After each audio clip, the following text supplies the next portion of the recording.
So today we are going to study generation of electricity from natural gas. And we know natural gas basically contains methane. Natural gas में nearly 87% या उससे भी ज्यादा methane होती है, methane gas है ना. Methane gas is also called marsh gas. कीचड़, सब्जी भाजी, waste material, cow dung, human dung, dead and yellow leaves of plants, waste from slaughterhouse, all these things degrade, decompose to produce natural gas. जो भी waste material है, जो चीज सड़ सकती है, सब्जी भाजी पाला और जो भी कुछ सड़ सकता है, उसके सड़ने से बनती है मीथेन गैस. और मीथेन गैस को हम नेचुरल गैस कहते हैं क्योंकि वो नेचुरली बनती है, वेस्ट मटेरियल के सड़ने से बनती है और उसमें मीथेन बेसिकली सबसे ज्यादा होती है, इसीलिए हम उसको मीथेन गैस कहते हैं. अब electricity can be generated by using methane gas, by using natural gas. तो उसका देखो schematic is given, schematic of power plant based on natural gas. ये जो डायग्राम बनाया हूँ ये है schematics of power plant based on natural gas. उसमें क्या होता है, यहाँ फ्यूल होता है एंड फ्यूल कौन सा यूज कर रहे हैं हम, methane. Natural gas methane use कर रहे हैं. यहाँ फ्यूल कोल नहीं है. थर्मल पावर स्टेशन में कोल होता था, न्यूक्लियर पावर स्टेशन में यूरेनियम या प्लूटोनियम होता था. यहाँ पर फ्यूल जो है वो मीथेन गैस है. मीथेन गैस को कहाँ भेज रहे हैं हम, कंबशन चेंबर में, है ना. कंबशन चेंबर में what is the difference between burning and combustion. Burn होने का मतलब होता है एक साथ जल के भड़क के खत्म हो जाना, और कंबशन यानी जलते रहना, थोड़ा थोड़ा क्वांटिटी जलते रहना, थोड़ा थोड़ा क्वांटिटी जलते रहना, स्टेप बाय स्टेप थोड़ा थोड़ा जलना इज कॉल्ड कंबशन. समझ रहे हो, combustion is comparatively slow process. और यहाँ कंबशन चेंबर में क्या होगा, मीथेन गैस जलेगी. क्या मीथेन गैस जलती है? हाँ, आजकल हम उससे कार चला रहे, हम उससे ऑटो चला रहे, ऑटो रिक्शा, तो मीथेन गैस जल सकती है. तो यहाँ पर फ्यूल कौन सा जाएगा, मीथेन गैस. कहाँ जाएंगी, कंबशन चेंबर में. कंबशन का मतलब क्या होता है, स्लो बर्निंग, धीरे धीरे जलना, स्टेप बाय स्टेप जलना. धीरे धीरे जलना मतलब स्टेप बाय स्टेप, थोड़ी थोड़ी क्वांटिटी इंस्टॉलमेंट्स में जलना, कंबशन का मतलब. और यहां से कौन आ रही, एयर. ठीक है, यहां से इसका नाम दिया नहीं है शायद बुक में, इसका नाम है कॉम्प्रेसर. इसका नाम टेक्स्ट बुक में वो देना भूल गए. It should be called the compressor. ये कॉम्प्रेसर है. कॉम्प्रेसर क्या करता है, कॉम्प्रेस करता है. कॉम्प्रेस करने का मतलब है प्रेशराइज करना. प्रेस, कॉम्प्रेस, कॉम का मतलब टुगेदर होता है, प्रेस यानी दबाना. ये ऑक्सीजन गैस को प्रेशराइज करेगा, हाई प्रेशर में भेजेगा. और आपको पता है, मैंने बायो पढ़ाते समय समझाया था कि there is a burning candle, मोमबत्ती जल रही है, and if you put an inverted glass on it, कांच का ग्लास उसके ऊपर रख दिया हमने, और ग्लास कांच का ही होता है, तो उसके ऊपर रख दिया हमने कैंडल के ऊपर, थोड़ी देर बाद कैंडल बुझ जाएगी. क्यों, उसको ऑक्सीजन नहीं मिल रही. Oxygen always supports burning. Oxygen हर चीज को जलने में मदद करती है. ऑक्सीजन का नाम ही वो ऑक्सी यानी ऑपोजिट, जन यानी जनरेट करना. तो ऑक्सीजन खुद नहीं जलती लेकिन दूसरों को जलाती है. हम भी दाल चावल रोटी जो भी खाते हैं अपन, एयर इनहेल करते हैं, उसमें ऑक्सीजन आती है और फूड को जलाती है. फूड के जलने से हीट बनती है अपनी बॉडी में, उससे बॉडी टेम्परेचर मेंटेन होता है. हमारे वे लोगों को देखो ठंडे हो जाते हैं. तो ऑक्सीजन का काम, एयर से हमारा यहाँ मीनिंग क्या है, ऑक्सीजन. तो ये कंप्रेसर से ऑक्सीजन गैस को हाई कंप्रेस, हाई प्रेशर से हम भेजेंगे, है ना. कंप्रेसर क्या करता है, it generates high pressure. Compressor क्या करेगा, ऑक्सीजन गैस को हाई प्रेशर से भेजेगा. तो हाई प्रेशर से ऑक्सीजन गैस जब मीथेन से मिलेंगी तो क्या होगा, बर्न होंगी, जलेंगी. ऑक्सीजन गैस क्या करेंगी, मीथेन को जलाएंगी. क्या रिएक्शन हो सकती है, रिएक्शन मत लिखना एग्जाम में, सिलेबस में नहीं है, मैं ऐसे लिख दे रहा हूं नॉलेज के तौर पर. CH4 मीथेन गैस का फॉर्मूला 9th में भी था, CH4. साइंस 1 चैप्टर 9 में तो पूरा चैप्टर है इसके बारे में, कार्बन का. तो मीथेन ही CH4 प्लस ऑक्सीजन गैस का फॉर्मूला O2 है, और दोनों को गर्म किए जलाए तो O2 और ये मिलेंगी तो क्या बनेगा, कार्बन डाइऑक्साइड गैस प्लस, तो देखो CO2 बन रही है और हाइड्रोजन है तो क्या होगा, 2H2 वो आएगा O2, 2H2O carbon dioxide gas जल रही है। 1 मिनट, लेट मी चेक। ये साइंस 2 का बुक है ना? 1 का है कि किसी के पास अभी? Yes. हाँ, मेरे ध्यान से निकल गया। एक्चुअली शायद ये वाटर वेपर बन के उड़ना चाहिए यहाँ पे। It should be O, but let me check, मेरे ध्यान में नहीं है। प्रोडक्ट क्या बनेगा इसका? CO2 plus heat plus light, हाँ वही बनना चाहिए। यहाँ पर 2H2O होना चाहिए और हम इसको बैलेंस कर लेंगे। CH4 प्लस 2O2 कर देंगे हम यहाँ पर। इक्वेशन बैलेंस करना तो आता है आपको। तो मीथेन प्लस ऑक्सीजन गैस के 2 मॉलिक्यूल्स लिए हमने और यहाँ क्या बना? CO2 और 2H2O प्लस, और क्या बनेगा? प्लस बनेगी ढेर सारी हीट एनर्जी, लाइट भी बनेगा। तो हीट एनर्जी बन रही है। तो जब मीथेन और ऑक्सीजन को मिलाकर जलाया जाए तो क्या बनता है? CO2 और वाटर वेपर। वाटर वेपर बन के उड़ जाएंगी, है ना, और CO2 गैस रहेंगी। और यहां से हाई प्रेशर में CO2 उड़कर आएंगी। यहाँ हाई प्रेशर में CO2 आएंगी। और ये कौन सा टरबाइन है? Gas turbine. ये स्टीम टरबाइन नहीं है। स्टीम टरबाइन ज्यादा भारी रहता होगा कंपैरेटिवली, या गैस टरबाइन? स्टीम वाला ज्यादा भारी रहता, गैस वाला उतना ज्यादा भारी नहीं रहता, क्योंकि गैस में ताकत ज्यादा है या स्टीम में ज्यादा है? तो स्टीम वाले में ज्यादा। हालांकि स्टीम भी एक प्रकार की गैसीय स्टेट में ही होती है, बट यहाँ जो है इट इज, ये जो गैस आ रही है उसके हिसाब से टरबाइन होता है। हर टरबाइन हर पावर स्टेशन पे यूज नहीं कर सकते। थर्मल पावर स्टेशन के लिए अलग है और नेचुरल गैस वाला पावर स्टेशन के लिए अलग टरबाइन। तो यहाँ इसीलिए हमने गैस टरबाइन लिखा है, क्योंकि ये एक स्पेशल टाइप का टरबाइन होगा जो कम प्रेशर पे भी ज्यादा फास्ट घूमेगा। तो कंप्रेसर से क्या आ रही है? हाई प्रेशर में कौन सी गैस आ रही है? ऑक्सीजन आ रही है। फ्यूल कौन सा है? मीथेन है बेसिकली। वो दोनों कहाँ जा रहे हैं? ऑक्सीजन और मीथेन कंबशन चेंबर में जा रहे हैं। कंबशन चेंबर में क्या हो रहा है? ऑक्सीजन गैस मीथेन गैस को जला रही है, और जलने से क्या हो रहा है? क्या जनरेट हो रहा है? तो high temperature and high pressure.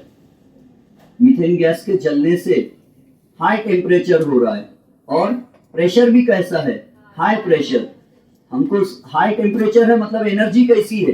Temperature high है मतलब हीट एनर्जी भी ज्यादा है, और प्रेशर हाई है मतलब काइनेटिक एनर्जी कैसी है? ज्यादा है। और किसी भी चीज का टेम्परेचर बढ़ने से उसकी काइनेटिक एनर्जी क्या होती है? बढ़ती है। तो हम चाहते तो सीधी सीधी CO2 लेके क्यों नहीं घुमाई टरबाइन को? हमने ओनली CO2 लेकर घुमाते थे टरबाइन, तो उसमें उतनी एनर्जी नहीं रहती थी। गरम गरम CO2 है तो गरम होने से उसकी काइनेटिक एनर्जी बढ़ गई, और हमने प्रेशर भी उसको हाई प्रेशर दिया कंप्रेसर यूज करके, तो प्रेशर होने से भी उसमें हाई प्रेशर से आ रही, तो उसमें काइनेटिक एनर्जी बहुत ज्यादा है, और टेम्परेचर हाई रहने से भी उसकी काइनेटिक एनर्जी बढ़ गई। आपको पता है किसी भी चीज का टेम्परेचर बढ़ाने से काइनेटिक एनर्जी जनरली उसकी बढ़ती है। समझते हो? पानी को गर्म करो तो वाटर मॉलिक्यूल्स का काइनेटिक एनर्जी बढ़ेगा।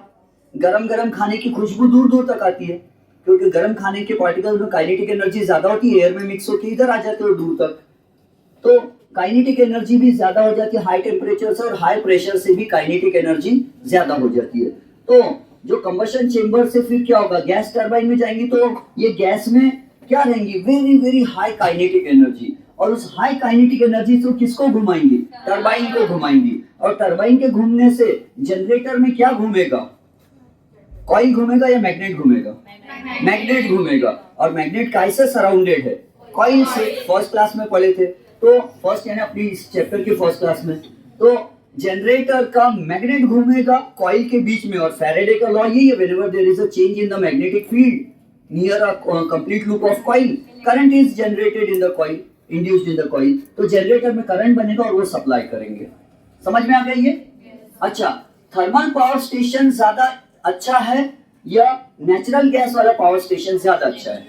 तो आंसर हाँ, वेरी गुड, नेचुरल गैस वाला पावर स्टेशन के ज्यादा बेनिफिट्स है। बेनिफिट नंबर 1, एक नेचुरल गैस जलती है तो it has high calorific value. Calorific value यानी 1 किलो कोयला जलाओ और 1 किलो नेचुरल गैस जलाओ तो हीट एनर्जी ज्यादा कौन देता है? नेचुरल गैस देती है। 1 किलो कोयला जलाओ कोल और 1 किलो नेचुरल गैस जलाओ, और दोनों से हीट एनर्जी कौन ज्यादा देता है? तो नेचुरल गैस के जलने से हीट एनर्जी ज्यादा मिलती है। समझ में आ गया? दूसरा, मीथेन गैस में कहीं पर भी सल्फर का नाम नहीं आता, तो it does not contain sulphur. और जिस चीज में सल्फर होता है वो ज्यादा पोल्यूशन करते हैं, सल्फर वाली चीजें ज्यादा पोल्यूशन करती है, और इसमें सल्फर नहीं है तो ज्यादा पोल्यूशन नहीं होता है। क्योंकि सल्फर किसके साथ मिल जाती है? ऑक्सीजन के साथ मिल जाती है, और सल्फर और ऑक्सीजन मिलकर सल्फर डाइऑक्साइड भी बना सकते हैं और सल्फर ट्राइऑक्साइड भी बना सकते हैं। और सल्फर डाइऑक्साइड बारिश के पानी के साथ कंबाइन होके H2SO3 बना सकता है। H2SO3 का नाम है सल्फ्यूरस एसिड, और सल्फर ट्राइऑक्साइड पानी के साथ मिलके H2SO4 बना सकता है, sulphuric acid. H2SO3 sulphurous acid, H2SO4 is sulphuric acid, और ये एसिड बारिश के साथ बरस जाता है, उससे एसिड रेन होती है, उससे ताजमहल का मार्बल खराब हो रहा है। और वो एसिड वाली बारिश हम लोगों पर गिरती है, आंखों में खुजली होती है, स्किन पर खुजली होती है, आंखों में जलन होती है, स्किन पर खुजली होती है, एनिमल्स को भी प्रॉब्लम होती है। और ये एसिड रेन, एसिड वाली बारिश जब खेत की जमीन पर गिरती है, when the acid rain falls on fertile land, all the useful bacteria in the soil, nitrogen fixing bacteria die due to strong acid rain। Acid की वजह से सॉइल के यूजफुल बैक्टीरिया मर जाते हैं और सॉइल की फर्टिलिटी कम हो जाती, सॉइल की उपज, फर्टिलिटी समझती है, कम हो जाती है ना। लेकिन ये हमारी बुक में दिया नहीं है, तो हम आंसर में भी नहीं लिखेंगे, क्योंकि अपने महाराष्ट्र स्टेट बोर्ड में ये अलाउड नहीं है। बोले जो बुक में नहीं दिया है आप बिल्कुल नहीं लिखो, अलाउड नहीं है। तो ये हमारे नॉलेज के लिए है। तो हाई एफिशिएंसी यानी 1 किलो कोयला और 1 किलो मीथेन गैस में कौन ज्यादा एनर्जी देता है? मीथेन, नेचुरल गैस ज्यादा एनर्जी देती है। सल्फर नहीं है तो पोल्यूशन भी ज्यादा ये नहीं करती है, और सल्फर डाइऑक्साइड गैस इनहेल करने से रेस्पिरेटरी कैंसर भी हो सकता है, तो ये रेस्पिरेटरी कैंसर नहीं करता है। फिर उसके बाद इसमें सूट भी नहीं बनता, कोयला जलाने से सूट बनता है। सूट यानी क्या? करीना पैटर्न। तो चिराग के काले काले धुएं के पार्टिकल्स, है ना, कहीं दिया जल रहा है, चिराग जल रहा है, उस पर हाथ रख दिया ऊपर हमने तो काला काला हो जाएगा हाथ, है ना। उसी से कल समझाया था काजल बनता है, उसी से प्रिंटर की इंक बनती है, तो इससे सूट भी नहीं निकलता, पोल्यूशन भी नहीं होता। एंड ट्रांसपोर्टेशन भी इजी है, नेचुरल गैस एक जगह से दूसरी जगह पहुंचाया जा सकता है। कोयले को कैसे पहुंचाते? मालगाड़ी में, गुड्स ट्रेन में, मालगाड़ी से। लेकिन नेचुरल गैस को पाइप के थ्रू भी पहुंचाया जा सकता है एक सिटी से दूसरी सिटी, तो ये उसके बेनिफिट्स हैं। अब अपने इसमें देखो केमिकल एनर्जी, नेचुरल गैस में कौन सी एनर्जी है? Chemical energy. Natural gas is basically methane, और मीथेन का फॉर्मूला CH4 है, और जब उसको जलाओ तो उसमें बेसिकली क्या जलता है? तो उसमें जलता है हाइड्रोजन। अब अपना चैप्टर नंबर 8 साइंस 1 का नहीं हुआ, वरना मैं आपको बोलता था अल्केन्स, अल्कीन्स और अल्काइंस तीनों को जलाए तो कौन ज्यादा हीट देता है? तो अल्केन्स को जलाने पर ज्यादा हीट एनर्जी मिलती है। क्यों? क्योंकि अल्केन्स में हाइड्रोजन का मात्रा, हाइड्रोजन का प्रोपोर्शन ज्यादा रहता है। जब अपना साइंस 1 का चैप्टर नंबर 8 हो जाएगा, उसके बाद डबल से कभी आप ये चैप्टर जब रिवीजन करोगे तो शायद आपको याद आ जाए। तो अल्केन्स जो होते जैसे मीथेन, इसमें हाइड्रोजन ज्यादा है, एक कार्बन है लेकिन हाइड्रोजन 4 है उसके साथ मीथेन में, और हाइड्रोजन जलने में बहुत नंबर 1 है। साइंटिस्ट लोग तो कह रहे हैं कि फ्यूचर में गाड़ियां जो है हाइड्रोजन गैस पर चलेंगी, ऐसा बोल रहे हैं। और अपने घर में LPG जो होता है, लिक्विफाइड पेट्रोलियम गैस, उसमें 2 गैसेस होती है मिक्स। कौन सी? एक होती है प्रोपेन गैस और दूसरी होती है ब्यूटेन गैस। प्रोपेन और ब्यूटेन क्या है? वो भी एन वाले गैसेस है, जैसे मीथेन भी मीथेन, ये एक ही खानदान की है। ये methane, ethane, propane, butane, pentane, hexane, heptane, octane, नोनेन, decane. तो मीथेन भी एन है, प्रोपेन और ब्यूटेन, ये दोनों गैसेस के मिक्सचर को क्या कहते हैं हम? LPG, liquefied petroleum gas. इसमें भी हाइड्रोजन ज्यादा होती है, इसलिए हम घर में जलाते हैं। और जलाते तो धुआं भी निकलता है क्या? नहीं। क्यों नहीं निकलता धुआं? क्योंकि इसमें हाइड्रोजन इतनी ज्यादा की हीट इतनी ज्यादा मिलती है कि उसमें जो कार्बन है वो भी जल के खत्म। यानी मीथेन में जो CH4 है, H4 इतना अच्छा जल लेते हैं कि C को भी जला देते, कार्बन को भी जला देते, और धुआं ही नहीं निकलता। तो जब अल्केन्स जलते हैं तो धुआं नहीं मारते, बाद में समझाऊंगा, अल्कीन अल्काइन जलते तो धुआं मारते हैं। तो बात समझ में, मीथेन, तो मीथेन में कौन सी एनर्जी है? केमिकल एनर्जी, क्योंकि मीथेन खुद क्या केमिकल सब्सटेंस है, गैस है, तो मीथेन में केमिकल एनर्जी है। मीथेन के जलने से कौन सी एनर्जी बन रही? काइनेटिक एनर्जी बन रही। कौन सी काइनेटिक एनर्जी? उसके जलने से गैस बन रही है, CO2 गैस बन रही है, और CO2 गैस भाग रही है जल के हाई प्रेशर, कंप्रेसर ने प्रेशर से भेजा इधर गैस, तो हाई प्रेशर और हाई टेम्परेचर की वजह से कैसे भाग रही है CO2? फास्ट, तो उसमें काइनेटिक एनर्जी क्या है? बहुत ज्यादा है। And that kinetic energy of the gas is converted into kinetic energy of the rotating turbine. Turbine घूम रहा है तो उसमें काइनेटिक एनर्जी बहुत सारी आ गई, और वो काइनेटिक एनर्जी से मैग्नेट घूम रहा है कंप्लीट लूप ऑफ कॉइल के बीच में, तो इलेक्ट्रिकल एनर्जी जनरेट हो रही है। तो ये उसका एनर्जी ट्रांसफॉर्मेशन का फ्लो चार्ट है। फ्लो चार्ट समझते हैं ना? जो सीक्वेंस में बताता है उसको फ्लो चार्ट कहते हैं। तो ये एनर्जी ट्रांसफॉर्मेशन का फ्लो चार्ट है। अब अपने इंडिया में नेचुरल गैस के पावर स्टेशंस कहाँ कहाँ है? तो समरलकोटा में है, Andhra Pradesh. One natural gas power station is in Samalkota, Andhra Pradesh, and it generates electrical power of 2620 megawatt. Mega यानी क्या होता है? कल समझाया था, याद है किसी को? 10 raise to power 6, very good. 10 raise to power 6 यानी मेगा होता है। 1 मेगावाट का मतलब होता है 10 रेज़ टू पावर 6 वाट, और 10 रेज़ टू पावर 6 यानी 10 लाख। तो 1 मेगावाट यानी 10 लाख वाट, 1 मेगावाट यानी 10 लाख वाट। तो 2620 मेगावाट यानी बहुत बड़ी एनर्जी है, बहुत सारी इलेक्ट्रिकल एनर्जी, इलेक्ट्रिकल पावर है। What is the SI unit of power? Watt, है ना? What is the SI unit of power? तो मेगावाट बहुत सारा इलेक्ट्रिकल पावर। क्या इलेक्ट्रिसिटी में पावर होता है? हाँ, क्योंकि इलेक्ट्रिसिटी वॉशिंग मशीन को पावर देती है तो 2-2 घंटे कपड़े धो देती है। इलेक्ट्रिसिटी फैन को पावर देती है तो फैन घूमता है 2-2 5-5 घंटे तक, थकता भी नहीं। और इलेक्ट्रिसिटी लिफ्ट को पावर देती है तो भारी भारी लोगों को उठा लेती है लिफ्ट। तो इलेक्ट्रिसिटी में पावर होता है, इसलिए हम उसको पावर हाउस। तो समरलकोटा में आंध्र प्रदेश में है, it generates a power of 2620 megawatt. Anjanvel in Maharashtra, Ratnagiri के पास। अंजनवेल महाराष्ट्र में, मुंबई के पास, रत्नागिरी मुंबई के पास है। तो मुंबई में, मुंबई के ही पास में एक गांव है जिस गांव का नाम है अंजनवेल। और ये जितने भी पावर स्टेशन होते हैं जनरली ये सिटी से, गांव से बाहर बनाए जाते हैं ताकि लोगों को कोई प्रॉब्लम ना हो। तो अंजनवेल एक गांव है और ये महाराष्ट्र में है, और यहाँ इलेक्ट्रिक पावर कितना जनरेट करते हैं? 2220 मेगावाट, 2220।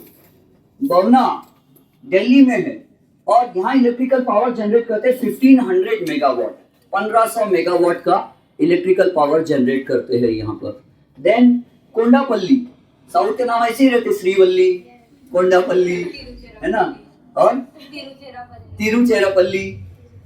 तो कोंडापल्ली इज इन आंध्र प्रदेश, और आंध्र प्रदेश में 1466 मेगावाट का कोंडापल्ली में इलेक्ट्रिक पावर जनरेट किया जाता है। So that was about the generation of electricity by using natural gas.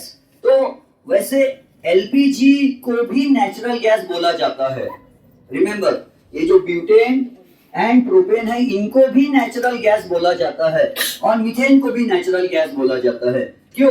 क्योंकि नेचुरली बनती है। कहाँ बनती है? तो जमीन में बनती है, और जमीन में गड्ढा खोदते हैं लोग और वहां से नेचुरल गैस निकलती है। अपने इंडिया में जो वेस्टर्न घाट्स है, चैप्टर नंबर 4, साइंस 2 चैप्टर 4 में आया है। पेज नंबर बताओ कि कहाँ है?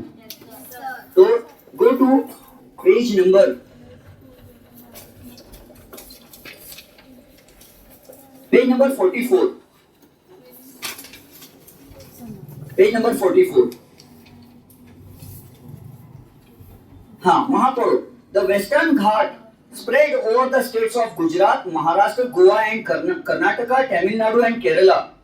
These 6 states have been endangered due to mining industry and search for natural gas. यहाँ माइनिंग कर रहे लोग, जमीन में खदान खोद रहे, और कौन सी गैस की तलाश कर रहे? नेचुरल गैस की तलाश। और इसके वजह से क्या हुआ?